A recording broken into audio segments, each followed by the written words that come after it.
Hello everyone, I am Sharmila Patil and welcome to Simplest Biology Hub. Today we are going to discuss about the structure of genetic material.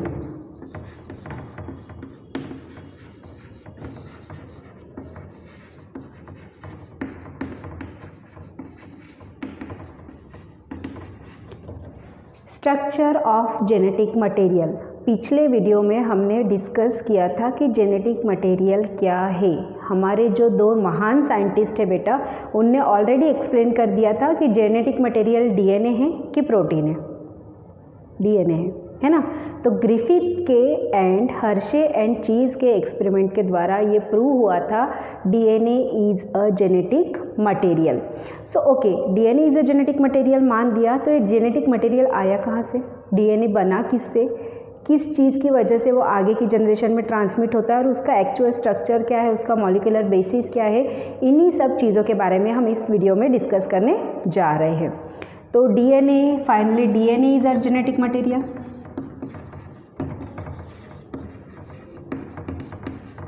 Okay, but DNA is the principle of nucleic acid.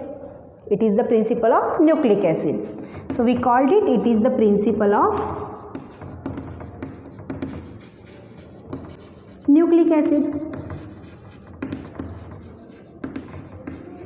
तो मैं ये भी बोल सकती हूँ कि nucleic acid as a DNA genetic material, बोल सकती हूँ, यस। क्योंकि न्यूक्लिक एसिड से अगर आपका डीएनए बना है तो न्यूक्लिक एसिड भी तो जेनेटिक मटेरियल हुआ। तो ठीक है भाई, ये न्यूक्लिक एसिड कहाँ से आया, ये किस चीज़ से बना है, और डीएनए इसका इकलौता बच्चा है कि डीएनए के साथ साथ और भी कोई उसके भाई बहन है जो न्यूक्लिक एसिड के द्वारा बने हैं, ये सब इस वीडियो में हम डिस्कस करेंगे। सो न्यूक्लिक एसिड को फर्स्टली discovered by Friedrich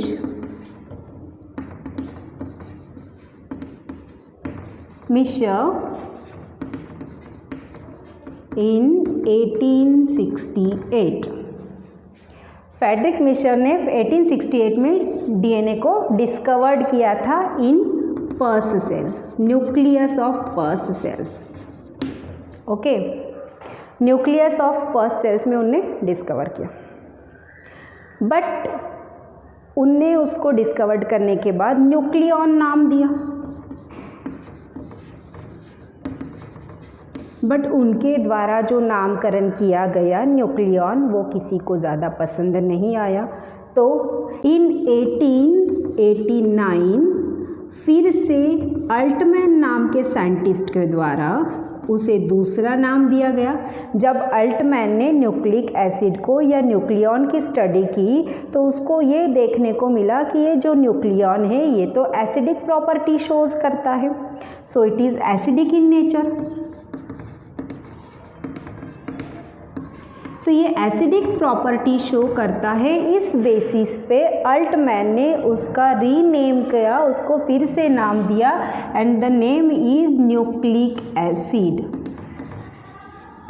उसको फिर से नाम दिया न्यूक्लिक एसिड। तो अल्टमैन आपकी न्यूक्लिक एसिड की बुआ हुई, क्योंकि बुआ ही तो नाम रखती है ना। जन्म उस न्यूक्लिक एसिड को या न्यूक्लिक एसिड की डिस्कवरी फ्रेडरिच मिशर ने की, बट उसकी बुआ ने, दैट इज़ द अल्टमैन ने, उसका नाम रखा as a nucleic acid. So okay, nucleic acid का डिस्कवरी तो हमें पता चली। अब न्यूक्लिक एसिड बना किसका है और इसके कौन से पार्ट है?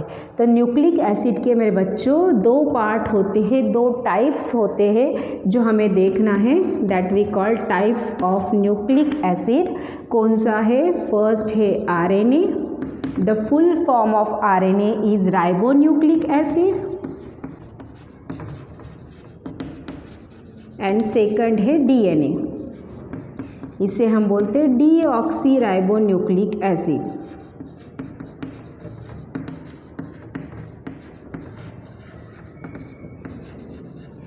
सो हमारे फ्रेडरिक के और हर्शी एंड चेज के एक्सपेरिमेंट के द्वारा तो हमने प्रूफ किया था DNA is a genetic material.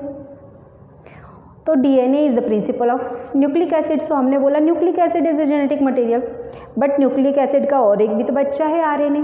तो क्या RNA is a genetic material? नहीं। RNA as a genetic material है, but it is only in some viruses.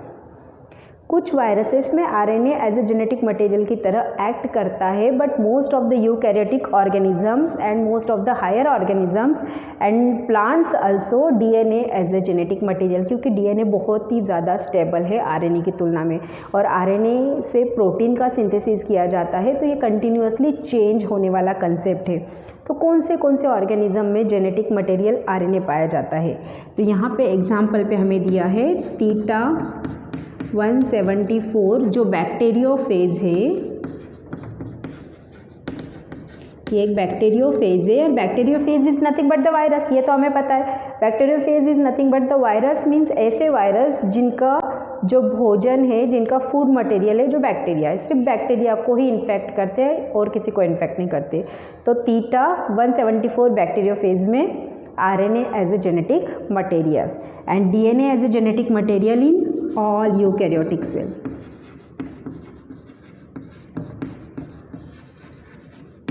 All eukaryotic as well as some prokaryotic cells में भी DNA as a genetic material. Okay, यहाँ तक clear हुआ। अब nucleic acid में ribonucleic acid, D ribonucleic acid, दो types है उसमें, तो दोनों में डिफरेंस क्या है? DNA का RNA बड़ा भाई है। कैसे बड़ा भाई है ये देखते हैं हम एज ए स्ट्रक्चर के फॉर्म में।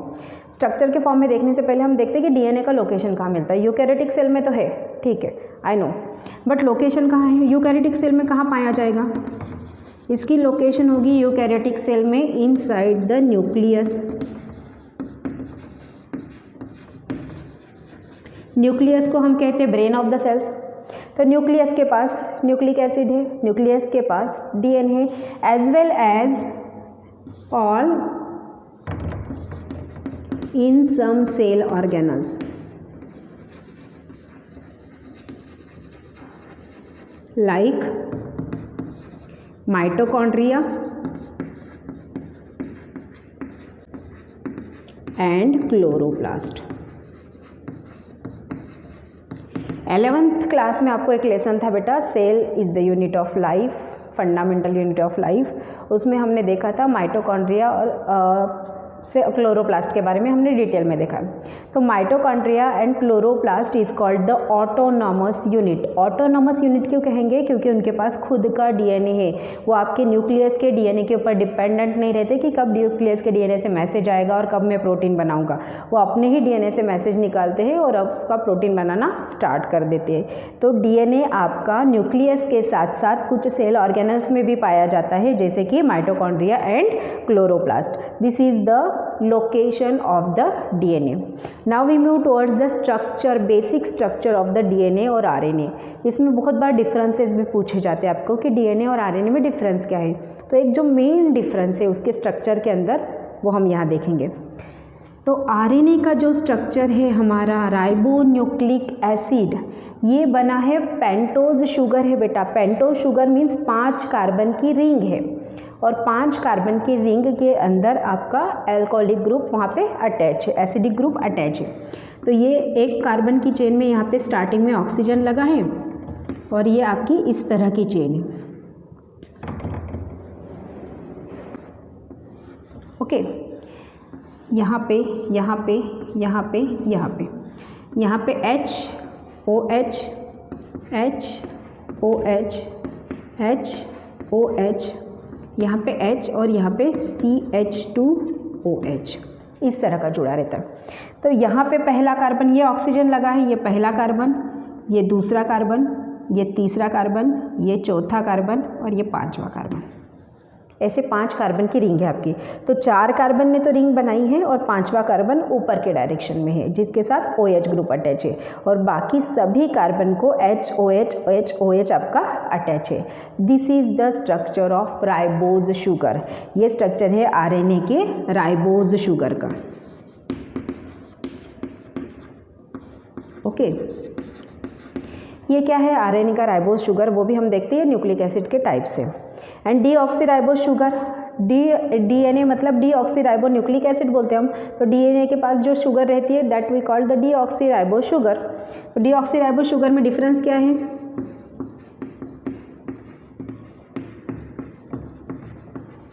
कुछ भी नहीं। ये जो स्ट्रक्चर हमने बनाया, ये स्ट्रक्चर हम फिर से जैसे का वैसा बनाएंगे। यहाँ पे HOH HOH HOH CH2OH और H, सेम स्ट्रक्चर है।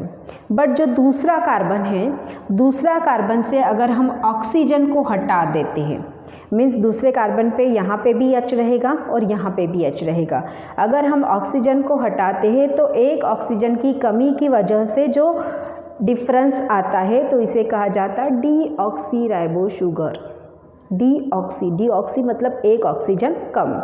तो ये डीएनए का डीऑक्सी राइबो शुगर का बड़ा भाई हुआ राइबो शुगर, क्योंकि राइबो शुगर के पास एक ऑक्सीजन ज़्यादा है, डीऑक्सी राइबो शुगर के पास एक ऑक्सीजन कम है।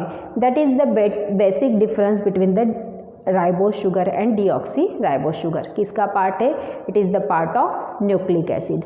तो हम देखेंगे कि न्यूक्लिक एसिड बना किससे है। सबसे पहले हम देखेंगे न्यूक्लिक एसिड बना किससे है।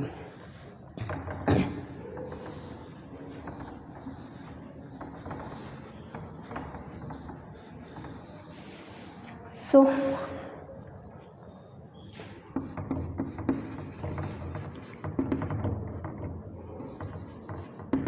न्यूक्लिक एसिड बना है हमारा 3 चीज़ों से। पहली चीज़ है पेंटोज शुगर, जो हमने ऑलरेडी देखी। पेंटोज शुगर के 2 टाइप्स है, एक है राइबोज शुगर जिसका फॉर्मूला हमने अभी जस्ट देखा, और दूसरी है deoxy ribose sugar.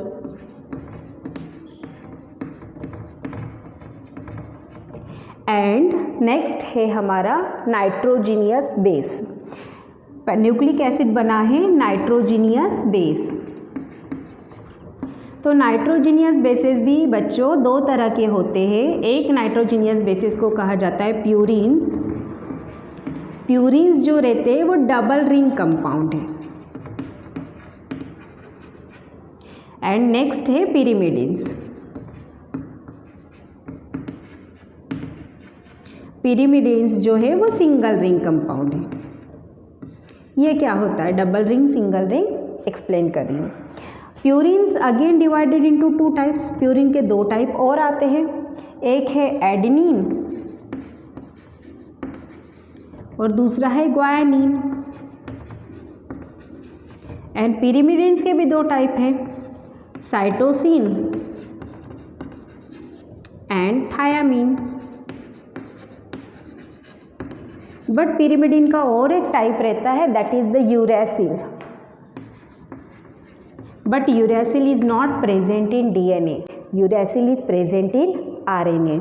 Means DNA में थायमीन प्रेजेंट होगा और आरएनए में थायमीन की जगह पे यूरेसिल प्रेजेंट होगा। So these are the nitrogenous bases. Adenine को हम ए से रिप्रेजेंट करते हैं, ग्वानिन को जी से रिप्रेजेंट करते हैं, साइटोसिन को सी से रिप्रेजेंट करते हैं, थायमीन को टी से रिप्रेजेंट करते हैं एंड यूरेसिल को यू से रिप्रेजेंट करते हैं। एंड तीसरा जो पार्ट है न्यूक्लिक एसिड का, that is the phosphate group.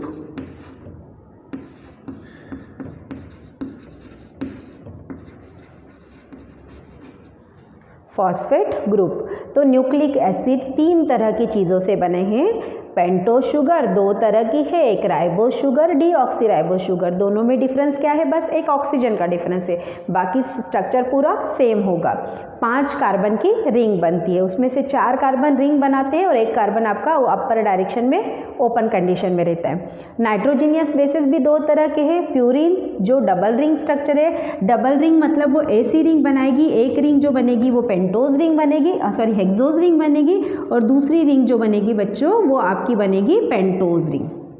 एक हेक्सोन रिंग एक पेंटोज रिंग ऐसी बनेगी किसके पास? एडेनाइन एंड ग्वानिन के पास। एडेनिन एंड ग्वानिन के पास 2 डबल रिंग स्ट्रक्चर है। एंड पिरिमिडिन्स ये सिंगल रिंग स्ट्रक्चर, ये 6 कार्बन का 6 रिंग का स्ट्रक्चर है जिसके साथ नाइट्रोजीनियस बेसिस जुड़े। बस कुछ नहीं है, कार्बन का स्ट्रक्चर है, उसमें बीच बीच में कई नाइट्रोजीनियस बेसिस आपके जुड़े हैं। तो आपका साइटोसिन, थायामीन एंड यूरेसिल ये आपके किसके बने हैं? ये आपके बने हैं सिंगल रिंग स्ट्रक्चर के। ओके। एंड फॉस्फेट ग्रुप क्या है, H3PO4।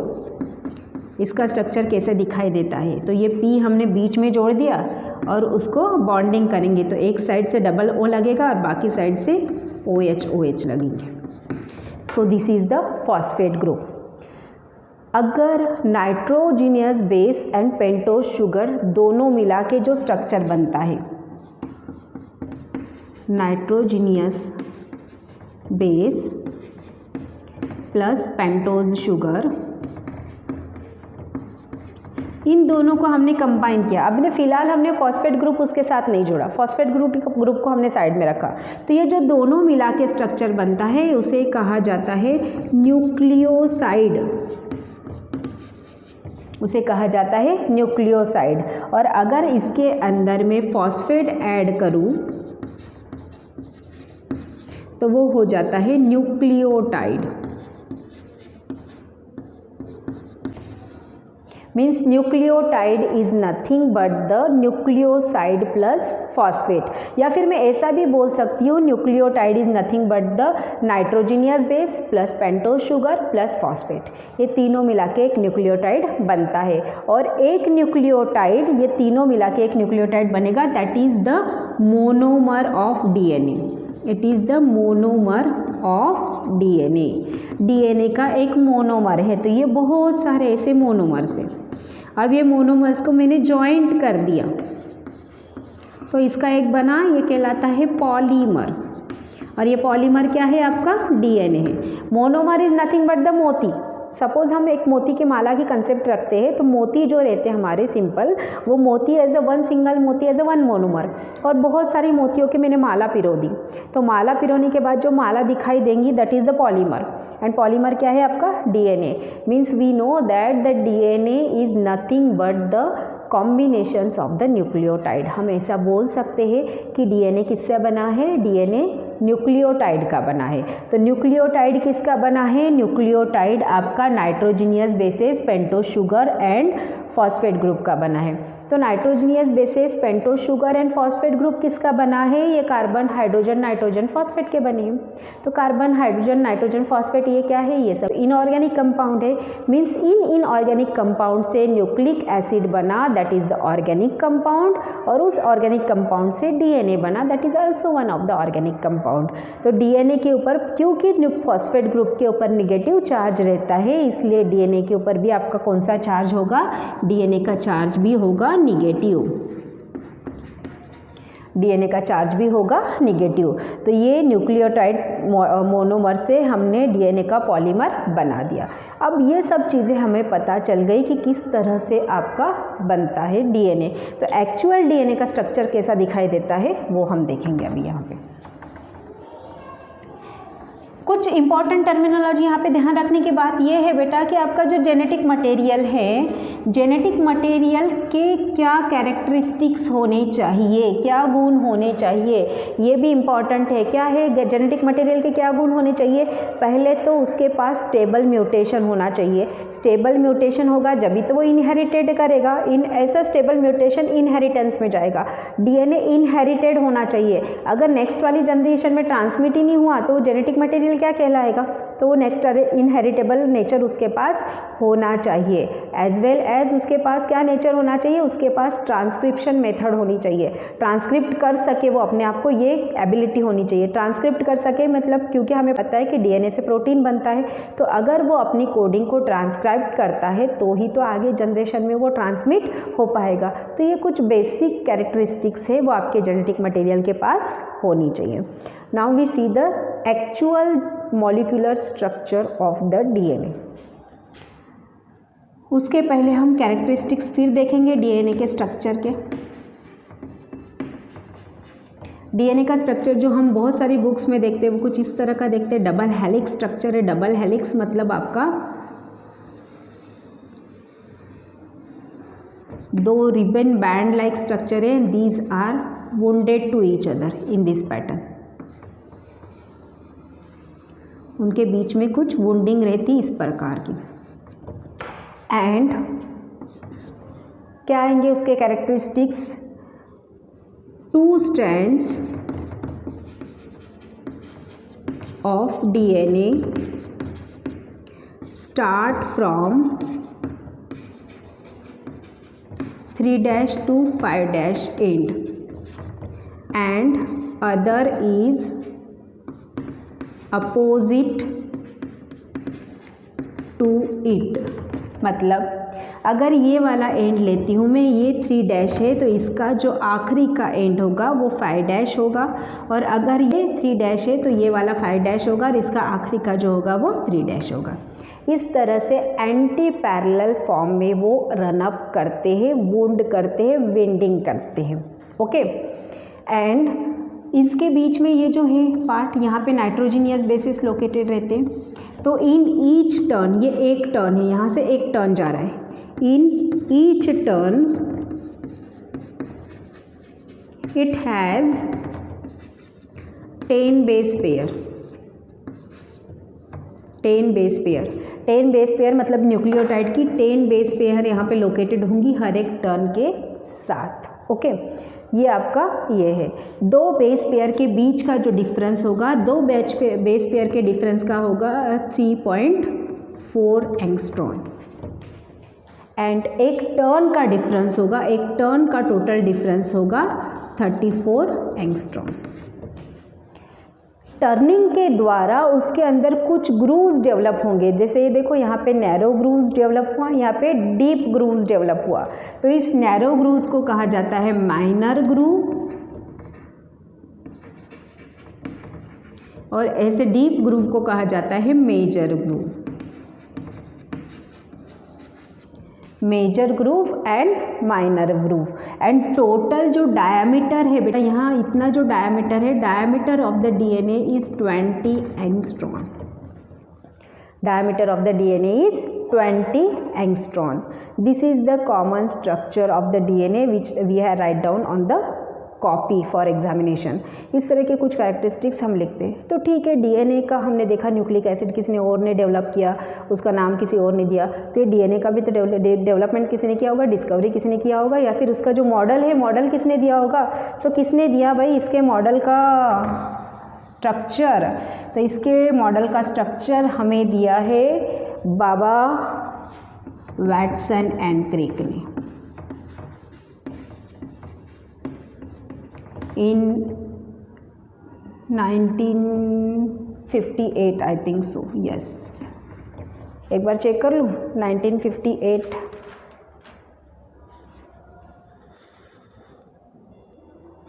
यस, तो वैटसन एंड क्रिक ने double helical structure of DNA आपका एक्सप्लेन किया था। तो यहाँ पे 3' एंड 5' एंड, ये तो ठीक है, ये समझ में आया कंसेप्ट, बट ये एंड वाला कंसेप्ट तो हमें समझ में नहीं आया। तो उस एंड वाले कंसेप्ट को समझने के लिए हम उसको थोड़ा सा और जूम करके देखेंगे। तो जूम करके देखेंगे तो हमें इसमें सब चीज़ें दिखाई देंगे। हमें इसमें पेंटोज शुगर भी दिखाई देगी, हमें इसमें फॉस्फेट ग्रुप भी दिखाई देगा, इसमें हमें नाइट्रोजीनियस बेसिस भी दिखाई देंगे। तो चलो हम ऐसा कुछ ड्रॉ करते हैं कि जो हमें और थोड़ा जूम पैटर्न दिखाई दे। तो हमने देखा हमारे पास पेंटोज शुगर है, पेंटोज शुगर कुछ ऐसी दिखाई देती है ना, 5 रिंग का स्ट्रक्चर है। ज़्यादा बड़ा नहीं बनाती हूँ बेटा मैं आपका, यहाँ पे 3 ले लो, 3 काफ़ी है, हाँ 3 काफ़ी है। अब ये क्योंकि ये डबल हेलिकल स्ट्रक्चर है और एक दूसरे को अपोजिट है, यहाँ से 3' है, यहाँ से 5' है, तो ये अगर इस फॉर्म में है तो ये उसका उल्टा फॉर्म होगा। तो ये पेंटोज शुगर को मैंने उल्टा कर दिया, तो ये पेंटोज शुगर कुछ ऐसी दिखाई देगी, मुझे उल्टी दिखाई देगी, ऐसी कुछ,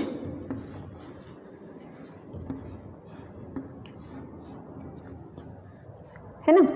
राइबोज शुगर को हमने देखा था, राइबोज शुगर का फॉर्मूला हमने देखा था, ये राइबोज शुगर है आपकी, यहाँ पे क्या है HOH है, यहाँ पे H है डीऑक्सी राइबोज में, यहाँ पे HOH है, यहाँ पे H है, और यहाँ पे क्या है CH2OH, ये हमने देखा था। राइबोज डीऑक्सी राइबोज शुगर ये हमारी है। अब इस डीऑक्सी राइबोज शुगर का ये जो 5वां कार्बन है बेटा, इस 5वें कार्बन के साथ हमारा फॉस्फेट ग्रुप जुड़ा रहता है। तो फॉस्फेट ग्रुप का भी फॉर्मूला हमने देखा था, P क्या था, फॉस्फेट ग्रुप का formula P double bond O OH OH and OH ये था। तो ये फॉस्फेट ग्रुप का ऑक्सीजन एंड ये आपका मिला के एक बॉन्ड प्रिपेयर करते हैं। ये इसमें से वाटर मॉलिक्यूल लूज आउट हो जाता है, वाटर मॉलिक्यूल लूज हो गया और इस P के साथ इस O की एक बॉन्डिंग बनती है। इस बॉन्डिंग को कहा जाता है, क्योंकि ये बॉन्डिंग फॉस्फेट के द्वारा क्रिएट की गई इसलिए इस बॉन्डिंग को कहा जाता है फॉस्फोडाइस्टर बॉन्ड, फॉस्फोईस्टर बॉन्ड, फॉस्फोईस्टर भी बोलेंगे हम इसको, क्योंकि ईस्टर कंपाउंड प्रिपेयर्ड होता है आपका, तो फॉस्फोईस्टर बॉन्ड कहा जाता है। बट यहाँ पे जो पहला कार्बन है हमारा, इस पहले कार्बन से ये हट के यहाँ पे नाइट्रोजीनियस बेस जुड़ती है बेटा हमारी। तो नाइट्रोजीनियस बेस जब पेंटोज शुगर के साथ जुड़ती है तो ये जो बॉन्डिंग बनती है उस बॉन्डिंग को कहा जाता है ग्लाइकोसिडिक बॉन्ड। ये जो बॉन्डिंग होती है वो ग्लाइकोसिडिक बॉन्ड। तो ये ठीक है, ये न्यूक्लियोटाइड हो गया हमारा एक, बट ये एक न्यूक्लियोसाइड के साथ दूसरे स्टैंड का दूसरा न्यूक्लियोटाइड भी तो जॉइंट होगा। तो दूसरा न्यूक्लियोटाइड कहाँ पे जॉइंट होगा, वो इस नाइट्रोजीनियस बेस के साथ जॉइंट होगा। तो इस नाइट्रोजीनियस बेस के साथ दूसरे स्टैंड का नाइट्रोजीनियस बेस जॉइंट होगा यहाँ पे, है ना। ये यहाँ पे एक पूरा न्यूक्लियोटाइड और ये दूसरे इसका न्यूक्लियोटाइड और दोनों के बीच की नाइट्रोजीनियस बेस जॉइंट हो गई। तो इस दोनों के बीच की जो नाइट्रोजीनियस बेस जॉइंट होती है उनके बीच में जो जॉइनिंग होती है वो होती है हाइड्रोजन बॉन्ड। थोड़ा सा कंजेस्टेड हो गया है ना, कोई बात नहीं, पर आपको समझ में आ जाएगा I think so. So phosphate और पेंटोज शुगर के बीच की बॉन्ड कहलाती है phosphoester bond and nitrogenous base and sugar के बीच की बॉन्ड कहलाती है glycosidic bond and hydrogen and nitrogenous base and nitrogenous base के बॉन्ड बीच की बॉन्ड कहलाती है हाइड्रोजन बॉन्ड। तो अब यहाँ पे हम देखो ये पांचवा कार्बन है आपका, पांचवा कार्बन है ऊपर, तो ये ओपन है तो ये होगा 5' एंड, क्योंकि मैंने यहाँ इसके ऊपर मैंने बनाया नहीं न्यूक्लियोटाइड तो ये ओपन रह गया एक, तो ये पांचवा आपका 5' एंड। अब यहाँ पे दूसरा बनेगा तो ये वाले पांचवे के साथ जुड़ जाएगा और ये वाले पांचवे के साथ, और वो ये वाले आपका पहला दूसरा तीसरे के साथ बॉन्ड बनाएगा। यहाँ पे एक फॉस्फेट आ जाएगा, ये वाले तीसरे के साथ बॉन्ड बनाएगा और ये साले पांचवे के साथ बॉन्ड बनाएगा। सेम वैसे यहाँ से भी होगा, यहाँ से देखो, अब यहाँ से देखो ये क्योंकि उल्टा है तो ये पांचवा तो इसका ये आ जाएगा, तो इसका ये कौन सा आएगा, ये पहला दूसरा और तीसरा, ये तीसरा, तो ये क्या होगा इसका, ये होगा उसका 3' एंड हो गया। यहाँ से 5' एंड, यहाँ से 3' एंड हो गया। अब ये इसके साथ जॉइनिंग, इसका यहाँ पे फिर फॉस्फेट के साथ ये तीसरा, और ये देखो ये तीसरा कंपाउंड है और ये पांचवा खुला हो गया, यहाँ से ये तीसरा खुला हो गया, यहाँ पे P आ जाएगा, तो ये मैंने तो ख़त्म ही कर दी चेन यहाँ पे, तो ये 3', तो ये देखो यहाँ पे 5' पे स्टार्ट हुआ, 3' पे एंड हुआ, यहाँ पे 3' पे स्टार्ट हुआ, 5' पे एंड हुआ। आ गया कंसेप्ट, क्लियर हो गया। 5' 3' कैसा होता है, क्योंकि पांचवा कार्बन खुला होगा तो 5' एंड, तीसरा कार्बन खुला होगा तो 3' एंड। इनके बीच में फर्स्ट जो कार्बन है, फर्स्ट कार्बन पे नाइट्रोजीनियस बेस जुड़ती है और यहाँ पे फर्स्ट कार्बन ही आ जाएगा तो इसके बीच नाइट्रोजीनियस बेस जुड़ेगी। तो नाइट्रोजीनियस बेस क्या है, सपोज मैंने एडेनाइन लिए तो एडेनिन के साथ पेयर बनती है थायमीन की, प्यूरिन और पिरिमिडिन की पेयर्स बनती है बेटा, हमेशा प्यूरिन और पिरिमिडिन की पेयर्स बनेगी। तो एडेनिन के साथ थायमीन बनता है, डबल बॉन्ड से जुड़ता है, और साइटोसिन के साथ ग्वाइनिन जुड़ता है, ट्रिपल बॉन्ड से जुड़ता है। तो एडेनिन एंड ग्वाइनिन के बीच में डबल हाइड्रोजन बॉन्ड होगी और साइटोसिन एंड ग्वाइनिन के बीच में ट्रिपल हाइड्रोजन बॉन्ड होगी। तो इस तरह से सपोज मैंने साइटोसिन एंड ग्वाइनिन लिया यहाँ पे, तो ये ट्रिपल हाइड्रोजन बॉन्ड आपकी बन गई। सॉरी, यहाँ पे ऑक्सीजन रहेगा सब में, है ना। तो ये हो गया हमारा molecular structure of DNA. 5' and 3' and बराबर प्रॉपरली ओपन अप हो गया। और ये तो क्योंकि मैंने सीधा बनाया, ये आपका ट्विस्टेड फॉर्म में है। ये कैसा है आपका, ट्विस्टेड फॉर्म में है। तो इसको ट्विस्ट करेंगे तो ये आपके मॉलिक्यूल्स आपको इस तरह का कुछ एक स्ट्रक्चर दिखाई देगा। जनरली हम इस स्ट्रक्चर को पढ़ते हैं और उसको अगर हमने थोड़ा सा जूम करके देखा तो हमें एक एक स्ट्रक्चर, एक एक न्यूक्लियोटाइड वहाँ पे क्लियर हो जाता है।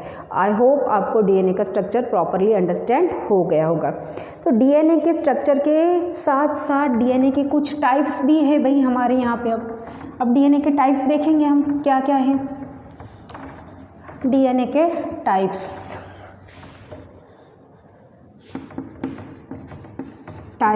Of DNA. डीएनए के कितना टाइप है, पहला टाइप तो है ऑन द बेसिस ऑफ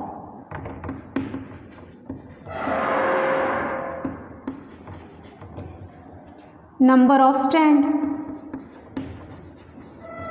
कितने स्ट्रैंड बेसिस है, उसके बेसिस पे दो टाइप्स है उसके, सिंगल स्ट्रैंडेड डीएनए और double stranded DNA.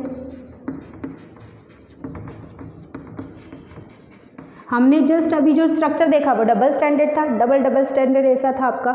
Single standard मतलब एक ही स्टैंड होगा, वहाँ पे कोई डबल स्टैंड उसका नहीं बना होगा, मतलब उसमें कोई कॉम्प्लीमेंट्री पेयरिंग उसकी नहीं होगी। तो ये स्ट्रैंड के बेसिस पे। दूसरा है ऑन द बेसिस ऑफ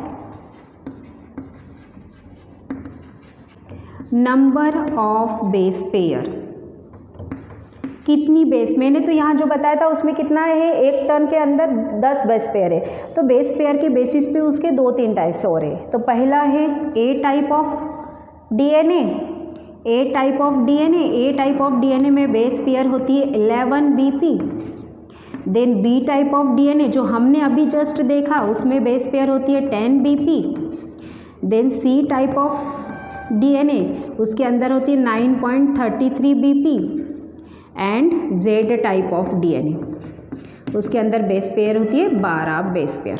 एक टन के अंदर जितनी बेस पेयर होगी वो उसका टाइप होगा। अगर 11 बेस पेयर होगी तो ए टाइप, अगर 10 बेस पेयर होगी तो बी टाइप, अगर 9.33 बेस पेयर होगी तो सी टाइप, और अगर Z base pair 12 base pair होगी तो जेड टाइप। इसमें से ए बी सी जो है ना बेटा, ये हमारे सब लेफ्ट हैंडेड है, सॉरी राइट हैंडेड है, ये सब हमारे राइट हैंडेड है, और अकेला जेड जो है वो लेफ्ट हैंडेड है।